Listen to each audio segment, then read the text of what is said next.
Movie की शुरुआत में पेरिस में विवाहित जोड़े विंसेंट और सोफी की एक कसाई की दुकान है। दुर्भाग्य से यह बहुत सफल दुकान नहीं है। उनके पास बहुत अधिक ग्राहक नहीं है और जो लोग आते हैं वे इंतजार करते करते थक जाते हैं, जबकि विंसेंट अजीब तरीके से बैठक में मालिश करते हैं।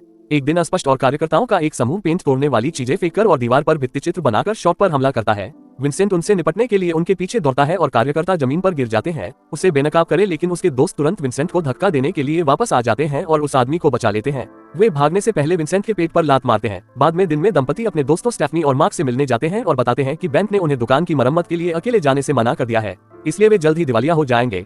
पहले तो स्टेफनी सहानुभूति दिखाती है, लेकिन जल्द ही वह रात के खाने के दौरान अपनी कसाई की दुकान में मार्क द्वारा किए गए सभी पैसे के बारे में डींगे मारना शुरू कर देती है। मार्क अपने द्वारा कमाए गए सारे पैसे के बारे में भी डींगे मारता है और विंसेंट को एक उपहार देता है। ये दुकान की सुरक्षा के लिए एक बंदूक है। विंसेंट के पास कोई स्थायी विचार नहीं है। वह सोचता है कि उसे इसे स्वीकार नहीं करना चाहिए, लेकिन मार्क जिद करता है और यहाँ तक कि घर के रास्ते में एक प्रदर्शन के रूप में पूल में एक खिलौना भी मारता है। सोफी विंसेंट से कहती है कि उन्हें अलग हो जाना चाहिए क्योंकि उनकी शादी उबाऊ हो गई है और वह एक ऐसा आदमी चाहती है जो उसे रोमांचित करे। हालांकि विंसेंट उसकी बात नहीं सुन रहा है क्योंकि उसने अभी अभी एक्टिविस्ट को बाइक चलाते हुए देखा है।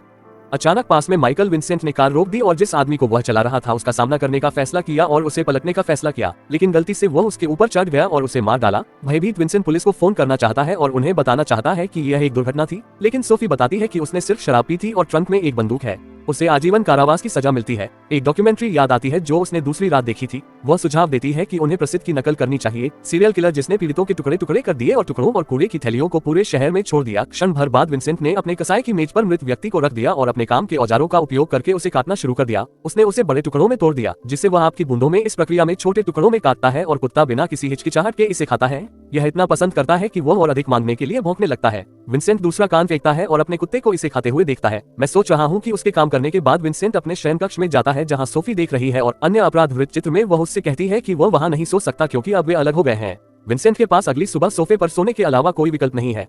अगली सुबह विंसेंट सो जाता है और दुकान की ओर भागता है।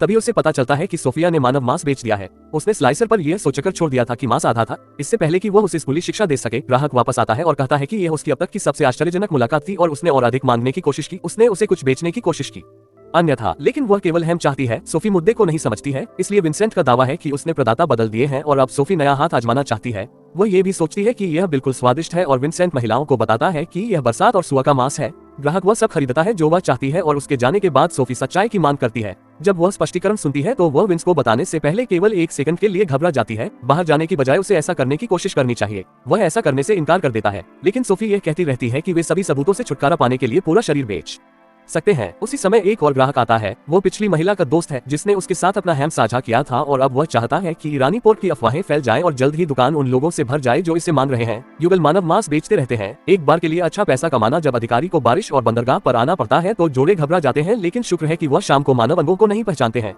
विंसेंट के पास रात के खाने के लिए मानव का आखिरी टुकड़ा होता है और सोफी को स्वाद पसंद होता है। वह सोचती है कि उन्हें लोगों को मारना और उनका मांस बेचना शुरू कर देना चाहिए, जिससे विंसेंट एक मजाक मानता है। हालांकि सोफिया गंभीर है और बताती है कि इससे अगले दिन उनकी बेटी की दुकान बच सकती है।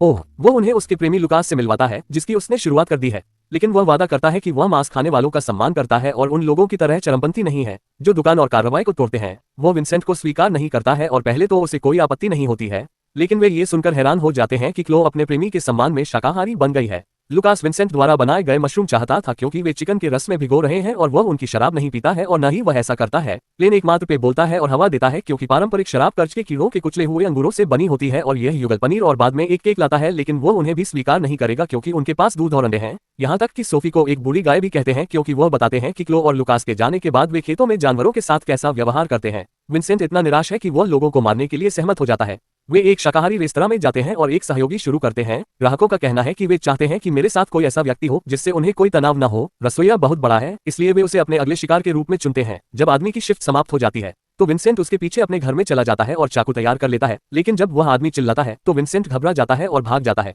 वह कार में सोफी के साथ शामिल हो जाता है और बताता है कि उस आदमी ने खुद का बचाव किया, इसलिए उसे भागना पड़ा। हालांकि सोफी बता सकती है कि वह झूठ बोल रहा है और कहता है कि उन्हें बेहतर योजना की जरूरत है। ऐसा इसलिए है कि वह अधिक विचार साझा करती है जो उसने अपराध वृत्त चित्र देखने से सीखा है। अगले दिन सोफी और विंसेंट दूसरे शहर में जाते हैं और एक किराने की दुकान के सामने स्पष्ट और सक्रिय होने का नाटक करते हैं। जब एक आदमी उनका अपमान करता है तो सोफी उसके साथ लुकास से सीखे गए सभी डेटा का उपयोग करके बहस करती है। एक अस्पष्ट और आदमी उन्हें बधाई देने के लिए उनके पास आता है और उन्हें जवाब देने के लिए जगह दिए बिना सिस्टम के खिलाफ बोलना शुरू कर देता है, इसलिए सोफी को कुछ चिल्लाना पड़ता है। उसे डराने के लिए एक अधिक मैत्रीपूर्ण स्पष्ट तरीके से नियुक्त किया गया और लड़का उनसे आगे बात करता है और वे सक्रियता पर चर्चा करने के लिए बाद में मिलने के लिए सहमत होते हैं। कुछ ही देर बाद वह आदमी और लोगों के सामने आता है। विंसेंट और सोफी एक ही समय में तीनों से लड़ने में सक्षम नहीं होते और जाने के लिए तैयार हो जाते हैं, लेकिन तीनों बताते हैं कि वे मांस प्रसंस्करण संयंत्र को पीटने की योजना बना रहे हैं। विंसेंट को एक विचार आता है और सोफी की अस्वीकृति को नजरअंदाज करते हुए उनके साथ शामिल होने के लिए सहमत हो जाता है। यात्रा के दौरान उन्हें मुखौटे दिए जाते हैं और कार्यकर्ताओं में से एक को लगता है कि विंसेंट परिचित लग रहा है। युगल ने ये कहकर उसका ध्यान भटका दिया कि वे फूल विक्रेता हैं। जब वे मीट प्लांट में पहुंचते हैं तो सोफिया ये जानकर हैरान हो जाती है कि यह मार्क्स का व्यवसाय है या वह ये दावा करके बाहर रहती है कि वो उसकी तलाश करेगी। विंसेंट तिकड़ी में शामिल हो जाता है और उस जगह पर आग लगाकर मौज मस्ती करता है और यहाँ तक कि मार्क की तस्वीर पर पेशाब भी करता है।